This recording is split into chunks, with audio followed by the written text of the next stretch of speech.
जय हिंद दोस्तों। आज हम लोग भूगोल सब्जेक्ट का कक्षा 7 देखेंगे। ठीक है, पहला पार्ट हम लोग पढ़ चुके हैं। दूसरा पार्ट हमारा है पृथ्वी का आंतरिक बनावट। देखो, जैसा कि हम लोग जानते हैं पृथ्वी जो हमारा लगभग गोल है। ठीक है, अब पृथ्वी के बाहर हम लोग क्या क्या देखने को मिलता है? बड़े बड़े पहाड़ पर्वत, नदी, झील, झरना, है ना, भवन, बिल्डिंग, पुल, सारा का सारा कहाँ रहेगा? आज हम लोग देखेंगे पृथ्वी का अंदर का बनावट कि पृथ्वी के अंदर हम लोग का क्या क्या रहता है। क्या क्या रहता है? पताल लोग ना, जहाँ राक्षस लोग रहता है। हाँ, मनुष्य पृथ्वी के अंदर ना, पृथ्वी के बाहर मनुष्य, जीव जंतु, पेड़ पौधे ये सब रहते हैं। पृथ्वी के अंदर नहीं रहते हैं। अब पृथ्वी के अंदर ही हम लोग देखेंगे कि आज क्या क्या हम लोग को मिलता है। ठीक है,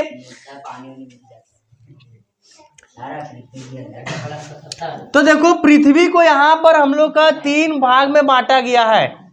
पहला आता है सियाल, दूसरा सीमा, तीसरा है हमारा नीफे। सियाल, सीमा, नीफे। सियाल, ठीक है, नेक्स्ट है सीमा, और एकदम बीचों बीच में हमारा है नीफे। अब ये है क्या? सियाल मतलब क्या हो गया, सीमा मतलब क्या हो गया, और नीफे मतलब क्या हो गया, इसी के बारे में हम लोग आज देखेंगे। उसके साथ साथ देखो पृथ्वी को कितना पार्ट में बांट दिया गया है। एक फिगर आप लोगों को मैं ड्रॉ करवाया था, जिसमें से सबसे ऊपरी पार्ट जहां हम लोग रहते हैं, अभी हम लोग जहां खड़ा है, उसको कहते हैं हम लोग परपट्टी। क्या कहते हैं जी? परपट्टी। ठीक है, उसके कुछ किलोमीटर के बाद अगर हम लोग जाएंगे तो बीच में मिलेगा हम लोग का मेंटल। क्या मिलेगा? मेंटल।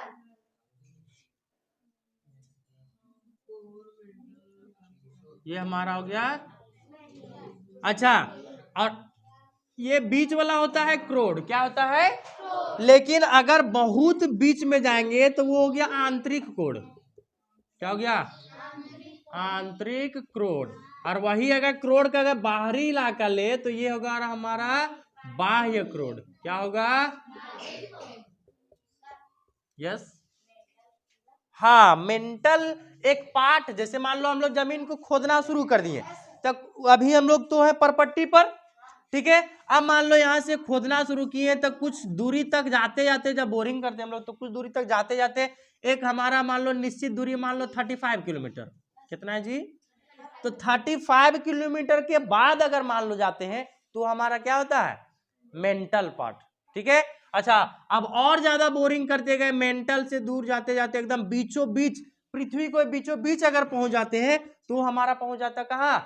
क्रोड वाला पार्ट में। कहाँ पहुंच जाते हैं? क्रोड वाला पार्ट में। चलो, तो बोलता है पृथ्वी की सतह की सबसे ऊपरी परत को परपट्टी कहते हैं। यह सबसे पतली परत होता है। देखो, ये जो तो सबसे कम पार्ट इसी को मिलता है, परपट्टी को।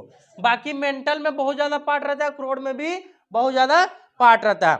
यह सबसे पतली परत है। महाद्वीपीय भाग में इसकी मोटाई 35 किलोमीटर तथा महासागरीय भाग में मात्र 5 किलोमीटर। जैसे मान लो जमीन वाला इलाका में जाएगा तो यहां से अगर हम लोग होल करना शुरू कर दिए तो 35 किलोमीटर तक जाते जाते वो हमारा कौन सा पार्ट में पहुंच जाएंगे? मेंटल में। ठीक है, लेकिन अगर समुद्री इलाके में जाएगा, और समुद्र में तो पूरा पानी रहता है, पानी के अंदर जब जमीन आएगा, जमीन से जब खोदना शुरू करेंगे तो मात्र और मात्र 5 किलोमीटर में हम लोग कहाँ पहुंच जाएंगे? मेंटल वाला में। तो इसका अंदाजा हम लोग लगा सकते हैं कि लगभग लगभग 30 किलोमीटर पानी भरा हुआ समुद्र में। 30 किलोमीटर। भूपरपट्टी के नीचे का परत प्रवार कहलाता है। इसकी गहराई 2900 किलोमीटर यह तरल अवस्था में है। पृथ्वी के केंद्रीय परत क्रोड की गहराई 6371 किलोमीटर तक है। केंद्रीय परत पर क्रोड की गहराई, अगर क्रोड का अगर हम लोग लेंगे तो कितना है जी? 6371 किलोमीटर। अच्छा, अभी हम लोग देख रहे थे 3 तरह का, सियाल, सीमा और नीफे। ये आखिर है क्या, उसके बारे में जरा देख लो। सियाल का मतलब हो गया 2 धातु, एक सिलिकॉन हो गया और एक एल्युमिनियम हो गया। तो सियाल वाला पार्ट में हमको 2 धातु मिलेगा, एक सिलिकॉन मिलेगा और एक एल्युमिनियम, जैसे हम लोग एल्युमिनियम का कोई बर्तन यूज करते हैं, तार वगैरह यूज करते हैं, तो एल्युमिनियम आता किधर से? सारा का सारा जमीन से निकलता है। जितना लोहा, सोना, चांदी, तांबा, एल्युमिनियम, सारा का सारा कहां से निकलता है? जमीन से। ठीक है, नेक्स्ट है सीमा। सीमा में दो आता है हमारा, सिलिका और मैग्नीशियम। सिलिका और, इसमें भी सिलिका और मैग्नीशियम। सीमा वाला क्षेत्र में अगर जाएंगे तो दो धातु, एक सिलिका और दूसरा मैग्नीशियम। ठीक है, नेक्स्ट है हमारा निफे। निफे में हमारा दो तरह का धातु रहता है, पहला है निकेल, दूसरा है फेरस। कौन सा? निकेल प्लस में फेरस। फेरस मतलब समझता है? फेरस साइंटिफिक नाम है किसका पता है? लोहा का। हम लोग जिसका जानते हैं लोहा, उसी का नाम है साइंटिफिक नाम इसका फेरस। और हम लोग जानते हैं कि देखो पृथ्वी में एक बल काम करता है। कौन सा बल रहता है वो? कौन सा बल? ये गिरा, किसके वजह से नीचे गिर गया? ऊपर भी तो भाग सकता था। कौन सा बल? हाँ, गुरुत्वाकर्षण बल रहता है। ठीक है, गुरुत्व। तो लोग मानता है कि पृथ्वी पर चुंबक लगा हुआ? नहीं मानता। यही गुरुत्व बल ही हमारा क्या होता है? चुंबक की भांति काम करता है। अभी हम लोग स्थिर खड़ा है ना, तो अभी भी हम लोग के ऊपर बल लग रहा है, हम लोग को खींच करके रखा हुआ है। समझा? खींच के नहीं रखता है तो हम लोग कहीं भी उड़ जाते, कहीं भी उड़ जाते। हाँ, ये गुरुत्व बल के वजह से क्या हम लोग का घर एक जगह स्थिर है, हम लोग आराम से एक जगह स्थिर होके बैठ सकते हैं, नहीं तो हवा में उड़ते रहता। हम यहाँ पढ़ाते रह जाते तो लोग उड़ के बाहर घूम के दुनिया आ जाता। हाँ, नहीं नहीं, अगर गुरुत्व बल नहीं होता ना तो कोई भारी नहीं, कोई हल्का नहीं, सब एक समान। समझा? अच्छा नहीं रहता, किसी का घर द्वार नहीं रहता, आदमी लोग हवा में उड़ते रहता, खाएगा क्या, पिएगा क्या, जिंदा कैसे है, कहीं भी चल जाएगा, उसका कोई मतलब लिमिट नहीं है। ठीक है जी, तो देखो ना, देखो ये जब नीचे ही गिर रहा है तो इसको क्या बोलेंगे हम? ऊपर आप फेंकते हैं तब वो हेठे गिरता है बेचारा ये। समझा? तो क्या क्यों बोलेंगे ऐसा? हम लोग जानते हैं कि यहाँ चुंबक लगा हुआ है, बिना चुंबक का तो कोई वस्तु खींच ही नहीं सकता। हाँ, ये भी सही है। गुरुत्व बल का खोज कौन किया था? न्यूटन किया था। आगे क्लास में आप लोग इसके बारे में पढ़ेंगे। हाँ, जब हम लोग कोई भी चीज ऊपर भी फेंकते हैं तभी वो नीचे आ जाता है, रीजन हमारा क्या है? गुरुत्व बल। ठीक है, चलिए अब जरा देखते हैं हम लोग सैल एवं खनिज। अच्छा, सैल और खनिज किसको बोलेंगे, इसको जरा देखिए।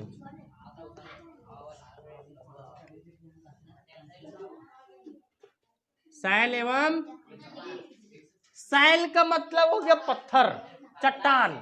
पत्थर तो सबको जानता है ना? अब पत्थर भी बहुत तरह का होता है। चिकनी पत्थर, देखो हम बताते कौन कौन सा था। पहला होता है आग्नेय चट्टान। कौन सा चट्टान? दूसरा होता है हमारा अवसादी चट्टान। अवसादी का एक और नाम है परतदार। और तीसरा होता है हमारा कायांतरित चट्टान। इसका एक और नाम है हमारा रूपांतरित। ठीक है, आज हम लोग सैल के बारे में ही देखेंगे, मेनली चट्टान के बारे में। अच्छा, जो लाल किला नाम सुना है तू लोग? वो पूरा का पूरा किला पत्थर से बना हुआ है। हाँ, लाल किला पूरा किससे बना हुआ है? और कौन सा पत्थर से पता है? ये अवसादी चट्टान, इसी से बना हुआ लाल किला। अच्छा, तू लोग ताजमहल सुना होगा, पिक्चर में देखा भी होगा, वो कौन सा चट्टान से बना है? कायांतरित चट्टान से बना। चट्टान मतलब पत्थर, संगमरमर वाला। ठीक है, चलो तो आगे हम लोग देखते हैं भूपर पट्टी के नीचे की चट्टानें जो तरल अवस्था में है, मैग्मा कहलाता है। देखो कभी कभी तू लोग मैग्मा देखा होगा मूवी वगैरह में, तरल के रूप में, मतलब एकदम क्या कैसे बोल सकते हैं, आटा गूंथते देखा, आटा आटा मान लो घोल दिया तो कैसा हो जाएगा वो, है ना। जैसे मान लो हम लोग मिट्टी को भी अगर घोल दिए, ईटा उटा नहीं गाते हैं जी, वो मिट्टी उस तरह का पत्थर रहता है जमीन के अंदर। जब वो बाहरी क्लाइमेट में आता है तब वो क्या करता है कि जम करके कठोर हो जाता है, लेकिन जब पृथ्वी के अंदर रहता है तो वो किस रूप में रहता है, तरल के रूप में रहता है। ठीक है, तो इस प्रकार से बने चट्टान को आग्नेय चट्टान। देखो पहले वो आग्नेय चट्टान जो रहता है वो तरल के रूप में रहता है, किसके रूप में रहता है जी, लेकिन जब ज्वालामुखी फूटता है, मैग्मा बाहर आता है, तो वही वाला जो तरल रूप में जो रहता है वही कठोर बनकर के हमारा बड़ा बड़ा चट्टान बन जाता है। ठीक है, हाँ, वो शुरुआत में क्या रहा, लिक्विड में, जब बाहरी दुनिया में आया तो वो फिर क्या हो जाता है, जम करके कठोर हो जाता है। ठीक है, चलो तो नेक्स्ट हमारा अवसाद चट्टान। बोलता है अपर्दन के दूत जल, वायु, हिमनदी आदि द्वारा आग्नेय चट्टान टूटकर महीन कणों में बदल जाते हैं। इन छोटे कणों को अवसाद कहते हैं। अच्छा, तू लोग देखा होगा बलुई पत्थर जब नदी तरफ गया होगा तो ऐसा पत्थर मिलता होगा जो ऐसे ऐसे करेगा तो टूट जाएगा वो, है ना। वो चट्टान कभी भी कठोर नहीं होता है, दो पत्थर को फोड़ देगा तो फूट जाएगा, चूर चूर हो जाएगा। हाँ, बालू टाइप का रहता है। तो अवसादी चट्टान हमारा उसी तरह का है, समझा, बलुई पत्थर, ज्यादा मजबूत होता नहीं है। नेक्स्ट हमारा कायांतरी चट्टान। तो कायांतरी चट्टान देखो, जिसको हम लोग चूना पत्थर वाला पत्थर भी कहते हैं, जिसको हम लोग संगमरमर के नाम से जानते हैं। संगमरमर जानता है,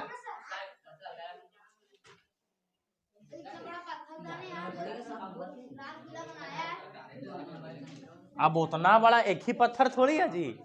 आज जब हम लोग बाउंड्री ही करते हैं तो एक ही पत्थर रहता है, तो बहुत सारा पत्थर रहता है ना। तो उसी तरह दीवार खड़ा किया है, पूरे एक ही पत्थर को काट काट के थोड़ी बनाया लाल किला। लाल रंग है सिर्फ, इसके लिए उसका नाम लाल किला है। ठीक है, चलो तो कायांतरिक चट्टान को क्या बोलेंगे जी, रूपांतरी चट्टान, है ना। और इसका उदाहरण संगमरमर का पत्थर। संगमरमर तो देखा होगा तुम लोग, कठोर रहता है कि लूज रहता है, हार्ड रहता है, सॉफ्ट रहता है, हार्ड रहता है ना। चलो देख लेते हैं जरा इसको हम लोग, चट्टानी चक्र। क्या देखेंगे जी, चट्टानी चक्र, ये आखिर है क्या। जैसे आप लोग पढ़ेंगे जल चक्र, जल चक्र में क्या होता है,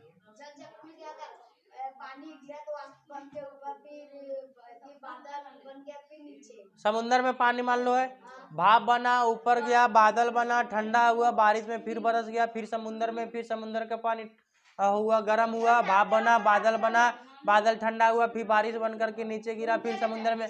मतलब ये एक तरह का चक्र चलते रहता है। सेम टू सेम हमारा जो है सो चट्टानों का भी चक्र चलता है। उलो भी टूटा फूटा, फिर जुड़ा, फिर टूटा फूटा, फिर जुड़ा, फिर टूटा फूटा, फिर तरल में बदला, ऐसे करके चेंजेस होते रहता था। जैसा कि आप लोगों को मैं फिगर बनाने के लिए दिया था कल, है ना, चट्टानी चक्र का फिगर बनाने कर दिया था। दिखाओ तो जी तुम्हारा,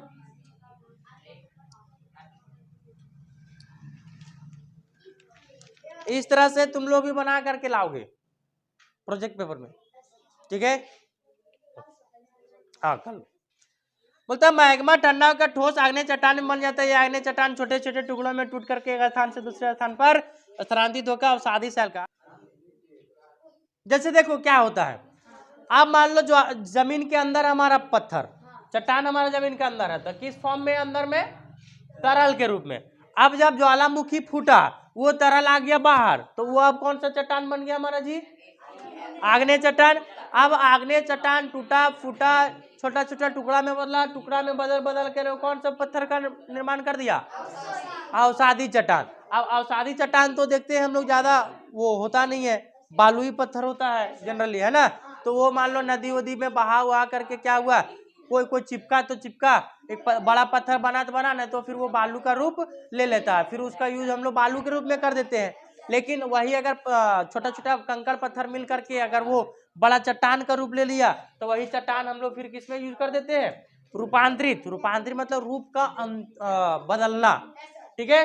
तो अवसादी चट्टान फिर बदल जाता है किसमें, रूपांतरित चट्टान में। अब रूपांतरित चट्टान में हम लोग संगमरमर के रूप में यूज कर देते हैं, ठीक है। फिर संगमरमर का यूज किए तो किए, टूटा फूटा, फिर उसको फेंक दिए, फिर वो अपना दूसरा रूप बदल लिया।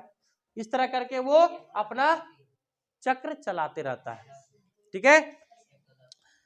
खनिजों का निर्माण तत्वों के मिलने से होता है। भूपृष्ठ का 98% भाग 8 तत्वों से मिलने से बना है। भूपटल में सर्वाधिक मात्रा में पाया जाने वाला धातु ऑक्सीजन 46.6% तथा सिलिकॉन 27.7% है। जितना तरह का हम लोग का धातु रहता है, धातु समझता है, लोहा, सोना, चांदी, तांबा, एल्युमिनियम, ये सब सारा क्या है हमारा धातु। तो जितना तरह का धातु रहता है उसमें 46.6% ऑक्सीजन रहता है, ठीक है। और बाकी हमारा जो बच गया 27.7% वो हमारा सिलिकॉन रहता है। हाँ, 27.7% सिलिकॉन। ऑक्सीजन हर जगह मौजूद रहता है, हर जगह, समझा। पानी में भी मौजूद रहता है। तो जलीय जीव कहाँ से ऑक्सीजन लेता है, पानी वाला ऑक्सीजन लेता है, समझा। बिना ऑक्सीजन का कोई भी जीव जंतु जीवित नहीं रह सकता। खनिज हमारे लिए बहुत महत्वपूर्ण है। भूपृष्ठ में सर्वाधिक मात्रा में पाए जाने वाले खनिज सिलिकेट है। क्वेश्चन आता है ये कि भूमि पर सबसे अधिक मात्रा में कौन सा खनिज पाया जाता है, तो वो हमारा है सिलिकेट खनिज है ये, ठीक है।